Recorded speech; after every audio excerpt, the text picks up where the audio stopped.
This is the Bluetti Elite 200. I got it about a year ago. And I finally had an occasion to use it during a power outage.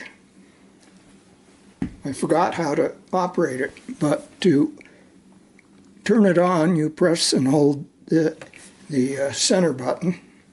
And then I thought, well, be the same on the AC and the DC, except no, it isn't. You have to go and momentary. Otherwise, you have nothing. And you think it's broken. And you're already stressed, and that just helps add to the stress. And the problem is, I did a video on this, and I said the AC was supposed to be momentary. That was a year ago. You can forget stuff a year